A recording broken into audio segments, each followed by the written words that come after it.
SSKM হাসপাতাল থেকে ছাড়া পেয়ে তাকে নিয়ে যাওয়া হয় প্রেসিডেন্সি জেলে এবং প্রেসিডেন্সি জেলে কিছু পেপার ওয়ার্কস করার পর এই মুহূর্তে খবর পাওয়া যাচ্ছে বাড়ির পথে রওনা দিয়েছেন তিনি। আপনারা জানেন যে আদালতের নির্দেশে পরবর্তী রায় আসা না পর্যন্ত গৃহবন্দী থাকতে হবে এবং সেই কারণেই এই মুহূর্তের খবর প্রেসিডেন্সি জেল থেকে বাড়ির পথে রওনা দিয়েছেন শোভন চট্টোপাধ্যায়, যেখানে গৃহবন্দী থাকতে হবে আদালতের নির্দেশে তাকে।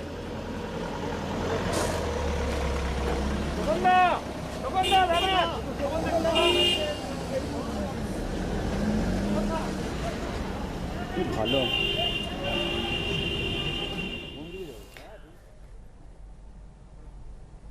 আপনারা জানেন শোভন চট্টোপাধ্যায়ের হাসপাতালে থাকা নিয়ে আজ একগুচ্ছ অভিযোগ সামনে এনে মুখ খোলেন বৈশাখী বন্দ্যোপাধ্যায়। তারপর ঘটনাক্রম কিভাবে এগিয়েছে দিনভর দেখুন। নারদকাণ্ডের 4 হেভিওয়েট নেতাকেই গৃহবন্দী থাকার নির্দেশ দিয়েছে কলকাতা হাইকোর্ট, কিন্তু ফেরহাদ হাকিম বাদে বাকি 3 জনেই বর্তমানে রয়েছেন এসএসকেএম হাসপাতালের উডবান ওয়ার্ডে। এবার এই প্রেক্ষাপটে মারাত্মক অভিযোগ তুললেন ধৃত শোভন চট্টোপাধ্যায়ের বান্ধবী বৈশাখী বন্দ্যোপাধ্যায়। আমাদের লয়ার বারবার ওনাদের সঙ্গে যোগাযোগ করেছে এই ইললিগাল ডিটেনশনের বিরুদ্ধে। কারুর অঙ্গুল হেলনে নিশ্চয়ই ওকে এখানে ডিটেন করে রাখা হয়েছে। আমাদের লয়ার বারবার ওনাদের সঙ্গে যোগাযোগ করেছে এই ইললিগাল ডিটেনশনের বিরুদ্ধে। আমরা বারবার বলেছি যে we are going to take legal action. এরপরেই মুখ খোলেন তৃণমূলের মুখপাত্র কুণাল ঘোষ। তিনি এতক্ষণ ধরে সমস্ত টার্মস কন্ডিশনস ব্রেক করে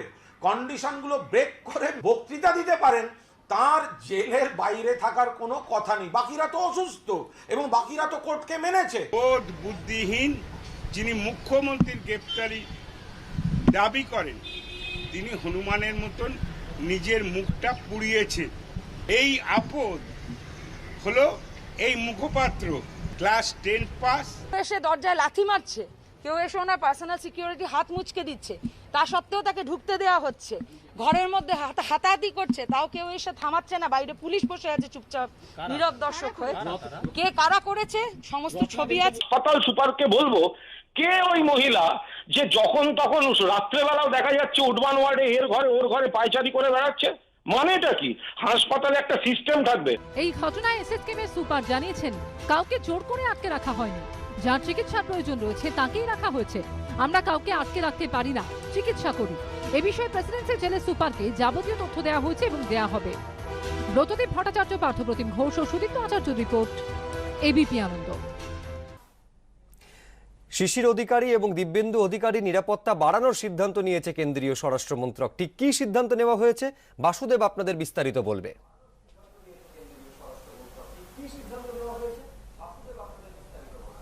শুভ্রজিৎ, শিশির অধিকারী ও দিব্যেন্দু অধিকারীর নিরাপত্তা বাড়ালো কেন্দ্রীয় স্বরাষ্ট্র মন্ত্রক। দুজনকেই দেওয়া হলো Y+ ক্যাটাগরি নিরাপত্তা। নিরাপত্তার দায়িত্বে রয়েছে সিআরপিএফ। কাঁথির সাংসদ শিশির অধিকারী এবং তমলুকের সাংসদ দিব্যেন্দু অধিকারী খাতায় কলমে এখনো তৃণমূলের সাংসদ, কিন্তু এবার তাঁদের কেন্দ্রীয় নিরাপত্তা দেওয়ার সিদ্ধান্ত নিল স্বরাষ্ট্র মন্ত্রক। বর্তমানে কেন্দ্রীয় স্বরাষ্ট্র মন্ত্রকের তরফে Z ক্যাটাগরি নিরাপত্তা পান শুভেন্দু অধিকারী। কেন্দ্রীয় স্বরাষ্ট্র মন্ত্রক সূত্রে খবর, এবার শিশির অধিকারী ও দিব্যেন্দু অধিকারীকে দেওয়া হচ্ছে Y+ ক্যাটাগরি নিরাপত্তা। প্রত্যেক সাংসদের সঙ্গে সিআরপিএফ এর 11 জন করে রক্ষী থাকবেন।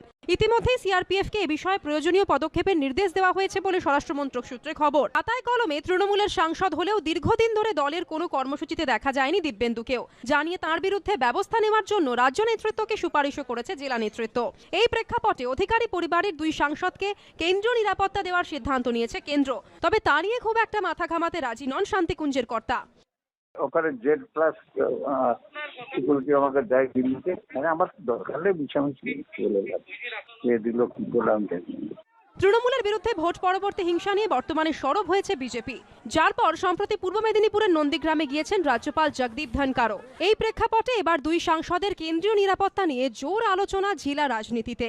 ঋত্বিক মণ্ডল ও ঋত্বিক প্রধানের রিপোর্ট, এবিপি আনন্দ।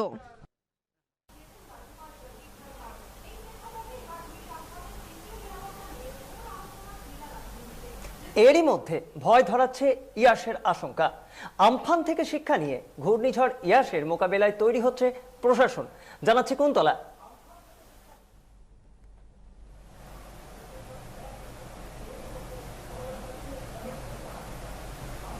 হ্যাঁ বাসুদেব, বঙ্গোপসাগরে তৈরি হয়েছে নিম্নচাপ, ধীরে ধীরে শক্তি বাড়িয়ে তা পরিণত হবে ঘূর্ণিঝড় ইয়াসে। আবহাওয়া দপ্তরের পূর্বাভাস, আগামী বুধবার তা আছড়ে পড়তে পারে পশ্চিমবঙ্গ ওড়িশা উপকূলে। হাওয়ার সর্বোচ্চ গতিবেগ প্রতি পৌঁছতে পারে ঘন্টায় 110 কিলোমিটার পর্যন্ত।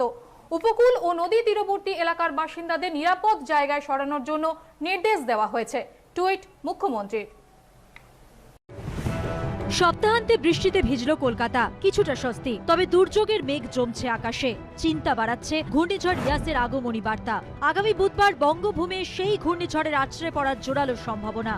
আমাদের রাজ্যে কিন্তু হিট করার প্রবাবিলিটি হাইয়েস্ট, আর 24 তারিখের মধ্যে কিন্তু এটা সাইক্লোন হবে। সাইক্লোন থেকে সিভিয়ার সাইক্লোন, তারপরে ভেরি সিভিয়ার সাইক্লোন হবে। আবহাওয়া দপ্তরের পূর্বাভাস, 24 তারিখ সন্ধ্যে থেকে উপকূলবর্তী এলাকায় হাওয়ার গতিবেগ থাকবে 40 থেকে 50 কিলোমিটার ঘন্টায়। 25 তারিখ সন্ধ্যের পর তার গতিবেগ বেড়ে 50 থেকে 60 কিলোমিটার প্রতি ঘন্টা। আর 26 তারিখ ভোর থেকেই ঝড়ের গতিবেগ আরও বেড়ে 60 থেকে 70 কিলোমিটার ঘন্টায়। দুপুরের মধ্যেই তা পৌঁছে যাবে 90 থেকে 100 কিলোমিটার প্রতি ঘন্টায়। হাওয়ার সর্বোচ্চ গতিবেগ 110 কিলোমিটার প্রতি ঘন্টা হতে পারে। গত বছর 20 মে দক্ষিণবঙ্গের বিস্তীর্ণ এলাকা লন্ডভন্ড করে দিয়েছিল ঘূর্ণিঝড় আমফান। ইয়াসের প্রথম ধাক্কা কোথায় এসে পড়বে সেটাও একটা বড় প্রশ্ন। এটা পাস করে কলকাতার দিকে না গিয়ে হয়তো পূর্ব মেদিনীপুর হয়ে বা এইদিকে সম্বলপুর এইরকম জায়গা দিয়ে চলে যেতে পারে। ঘূর্ণিঝড় ইয়াসের পূর্বাভাস পেয়ে দক্ষিণবঙ্গের উপকূলবর্তী এলাকায় সতর্কতামূলক পদক্ষেপ নিয়েছে রাজ্য সরকার। তৈরি আছে কোস্টগার্ড, মৎস্যজীবীদের ফেরানো হচ্ছে সমুদ্র থেকে। সঞ্জয় মিত্র, ময়ূখ ঠাকুর চক্রবর্তীর রিপোর্ট, এবিপি আনন্দ। ঘূর্ণিঝড় ইয়াসের মোকাবিলায় উত্তর 24 পরগনাতে প্রস্তুতি চলছে জোর কদমে। শুরু হয়েছে মাইকে প্রচার, নিরাপদ জায়গায় আশ্রয় নিতে শুরু করেছেন বহু মানুষ। করোনা কালে আরো একটা প্রাকৃতিক দুর্যোগের আশঙ্কা। আতঙ্ক নিয়ে ঘূর্ণিঝড় ইয়াসের প্রহর গোনার পালা চলছে। রাজ্যের উপকূলে ইয়াস আছড়ে পড়তে পারে। আবহাওয়া দপ্তরের এই সতর্কবার্তা পেয়েই শুরু হয়ে গিয়েছে প্রস্তুতি।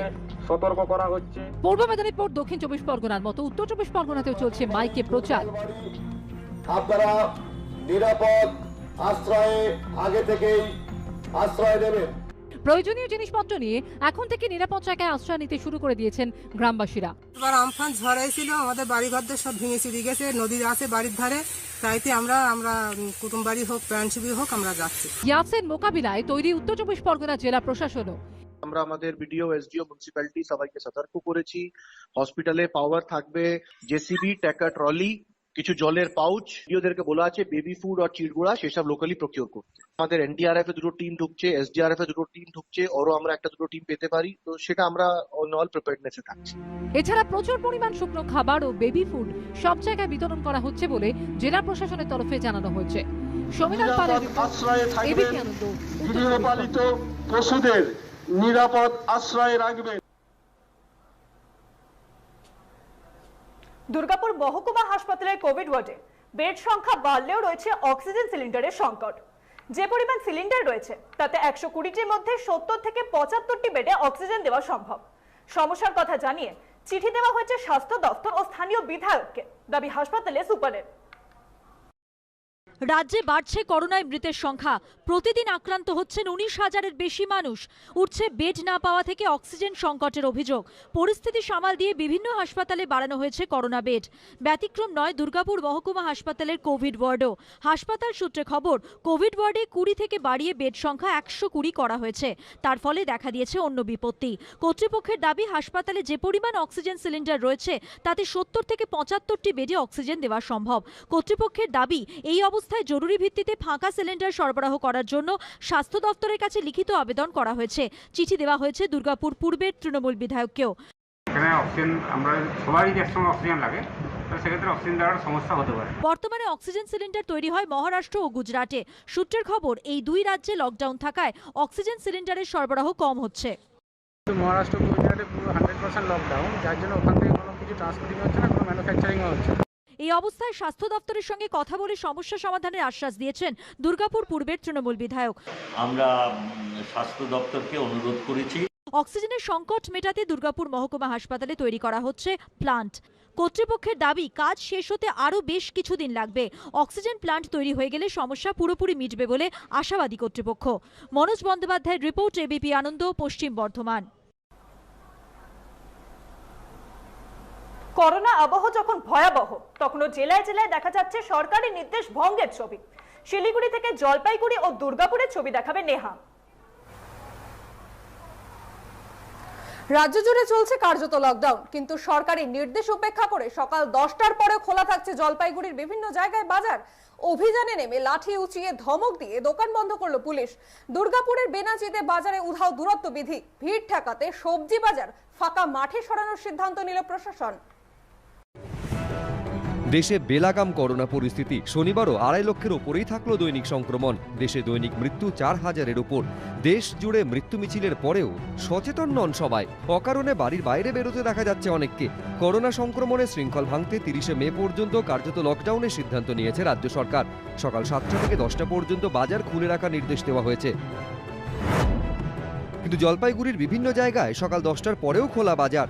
দিনবাজারে মাছের দোকান খোলা দেখতে পেয়ে লাঠি উঁচিয়ে তাড়া করে পুলিশ। থানা মোড়ে নির্দিষ্ট সময় পরেও দোকান খোলা থাকায় ধমক দিয়ে দোকান বন্ধ করে দেন পুলিশ কর্মীরা।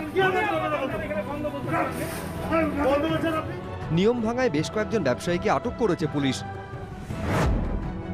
অন্যদিকে দুর্গাপুরের বেনাচিতি বাজারে দিন দিন ভিড় বাড়ছে, শিখেই দূরত্ব বিধি। শনিবার সকালে সেই ভিড় নিয়ন্ত্রণে ব্যবস্থা নিতে বাজার পরিদর্শন করে পুলিশ প্রশাসন। ভিড় নিয়ন্ত্রণে রবিবার থেকে সবজি ও মাছের বাজার পাশের দেশবন্ধু নগরের বড় ফাঁকা মাঠে সরানোর সিদ্ধান্ত নিয়েছে প্রশাসন। পাশাপাশি এদিন অক্সিমিটার সহ চিকিৎসা সরঞ্জাম ও করোনার ওষুধ বিক্রি নিয়ে কালোবাজারি রুখতে উদ্যোগ নেয় প্রশাসন। জেলা ড্রাগ কন্ট্রোলের আধিকারিকদের নিয়ে দুর্গাপুরের বিভিন্ন বাজারে অভিযান চালায় পুলিশ। রাজা চট্টোপাধ্যায় ও মনোজ বন্দ্যোপাধ্যায়, এবিপি আনন্দ। এসএসকেএম হাসপাতাল থেকে ছাড়া হলো শোভন চট্টোপাধ্যায়কে, নিয়ে যাওয়া হলো প্রেসিডেন্সি জেলে এবং সেখান থেকে শোভনকে নিয়ে যাওয়া হয় তার গোলপার্কের ফ্ল্যাটে। হাইকোর্টের নির্দেশে আপাতত থাকতে হবে গৃহবন্দী। সেই ছবি আপনারা দেখতে পাচ্ছেন।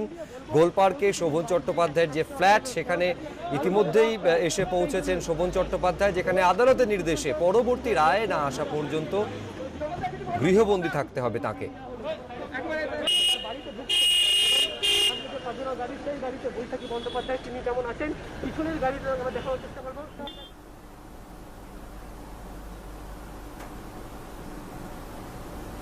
লকডাউনের কারণে বাড়ি ফিরেও শান্তি নেই। কাজ না থাকায় চরম আর্থিক সংকটে রায়গঞ্জের কয়েকশো পরিযায়ী শ্রমিক। তাদের 100 দিনের প্রকল্পের আওতায় আনতে প্রধানের কাছে আর্জি জানিয়েছে পঞ্চায়েত সদস্য। বেলাগাম দ্বিতীয় ঢেউয়ের মোকাবেলায় দেশের অধিকাংশ রাজ্যেই হয় লকডাউন, না হলে গুচ্ছের বিধিনিষেধ। আর্থিক কর্মকাণ্ড বন্ধের জেরে অসংখ্য পরিযায়ী শ্রমিকের জীবন জীবিকা বিপর্যস্ত। কেউ ফিরে এসেছেন নিজের রাজ্যে, কেউ বা আবার ভিন রাজ্যে কোনো রকমে দিন কাটাচ্ছেন। Centre for monitoring Indian economy বা সিএমআই এর সমীক্ষা বলছে 16 মে যে সপ্তাহ শেষ হয়েছে তাতে গ্রামীণ এলাকায় বেকারত্ব বেড়েছে আগের সপ্তাহের দ্বিগুণ, 14.34%। শহর এলাকাতেও বেকারত্ব বেড়েছে 14.71%, অর্থাৎ প্রতি 7 জনে 1 জন কর্মহীন। উত্তর দিনাজপুরের রায়গঞ্জের বীরখই অঞ্চলের প্রায় 500 পরিযায়ী শ্রমিক পেটের তাগিদে বাইরে গিয়েছিলেন। করোনার জেরে বাড়ি ফিরেও তাদের শান্তি নেই। অভিযোগ, গ্রামে পাচ্ছেন না কাজ। ভবিষ্যৎ নিয়ে চূড়ান্ত অনিশ্চয়তায় পরিযায়ী শ্রমিকরা। বসে আছি, কোনো কাজ কাম নাই, বাড়িতে চলবে কি করে এটাই অসম্ভব হয়ে যাচ্ছে। মেম্বারকে আবেদন করছি যদি 100 দিনের কাজের জন্য আমাদের কোনো একটা ব্যবস্থা করে দেয়। 100 দিনের কাজের আওতায় পরিযায়ীদের আনার ব্যবস্থা করছে পঞ্চায়েত। আমি এই আবেদন নিশ্চয়ই গ্রাম পঞ্চায়েত প্রধান এবং আমাদের উপনেতৃত্বের কাছে বলবো। আজকে যে অনাহারের একটা এদের ব্যাপার আছে, এটা যেন এরা বঞ্চিত না হয়। 100 দিনের কাজে আওতায় যাতে এদেরকে নিয়ে আসা হয়, আমি সেটাও দাবি দেওয়া রাখবো। বাইরে গেলে রোগের ভয়, কোন রকমে বাড়ি ফিরলেও সংসার চলে না। করোনার জেরে কার্যত পথে বসেছেন বহু মানুষ। সুদীপ চক্রবর্তী রিপোর্ট, এবিপি আনন্দ, উত্তর দিনাজপুর।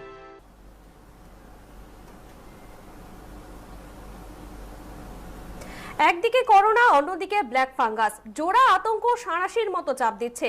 এরই মধ্যে পুরসভার জঞ্জাল ফেলার গাড়িতে ব্যবহৃত পিপি কিট উদ্ধারের ঘটনায় আতঙ্ক নদিয়ার শান্তিপুরে। বিস্তারিত জানাচ্ছে দেবলীনা। শান্তিপুর পুরসভার জঞ্জাল ফেলার গাড়িতে ব্যবহৃত পিপিই কিট সহ লেপ তোষক পড়ে থাকায় আতঙ্ক ছড়ালো তামাচিকেপাড়া এলাকায়। পুরকর্মীরা গাড়িটিকে ঢেকে দিলেও পুরসভা ছুটিতে থাকায় সরানো হয়নি ওইসব জিনিস। অন্যদিকে কামারহাটির সাগর দত্ত হাসপাতালেও যত্রতত্র পড়ে রয়েছে পিপিই কিট, গ্লাভস। সেখানেও ছড়িয়েছে সংক্রমণের আশঙ্কা। ব্যবস্থা নেওয়ার আশ্বাস কর্তৃপক্ষের। দেশ জুড়ে মৃত্যু মিছিল অব্যাহত। দৈনিক সংক্রমণ শনিবারও 2.5 লক্ষের বেশি। দেশের বিভিন্ন প্রান্তে চিতার আগুন নিভছেই না। দেশ জুড়ে যখন এরকম ভয়ঙ্কর ছবি, তখন শনিবার সকালেও অসচেতনতার ছবি ধরা পড়ল 2 জায়গায়। শান্তিপুরের 12 নম্বর ওয়ার্ডের তামাচিকে পাড়ায় জঞ্জাল ফেলার গাড়িতে পড়ে থাকতে দেখা যায় অব্যবহৃত পিপি কিট, লেপ তোষক।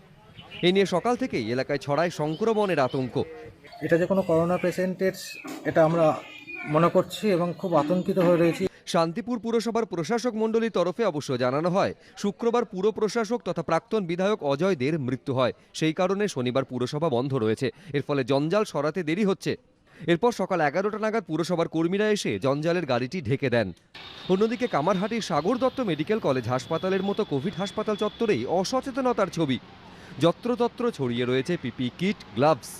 এই আবর্জনার পাশ দিয়েই হেঁটে যেতে হচ্ছে রোগী ও তাদের পরিজনদের। বাড়ছে সংক্রমণের আশঙ্কা। হাসপাতাল কর্তৃপক্ষের তরফে জানানো হয়েছে খতিয়ে দেখা হবে। কামারহাটি পুরসভার তরফেও ব্যবস্থা নেওয়ার আশ্বাস দেওয়া হয়েছে। আমি সুপারের সঙ্গে কিছুক্ষণ আগে কথা বললাম, ইমিডিয়েট এটা পরিষ্কার করে দেওয়ার জন্য। তারপরে দেখছি আজ যদি সুপার যদি না করে কোনো কারণে, আমরা কালকে আগামীকাল কামারহাটি পৌরসভা থেকে আমরা এটা টোটালটা আমরা পরিষ্কার পরিচ্ছন্ন করি। বেলাগাম সংক্রমণের মধ্যে কেন এমন অসচেতনতা? কবে ফিরবে হুঁশ? সুজিত মণ্ডল ও সমীরণ পাল, এবিপি আনন্দ। আনন্দ লাইভ আজকের মতো এ পর্যন্তই। আবার আপনাদের সঙ্গে দেখা হচ্ছে আগামী সোমবার ঠিক রাত 10টায়। একটু পরেই অমৃতার সঙ্গে দেখুন 1 ডজন গল্প। চোখ রাখুন এবিপি আনন্দে।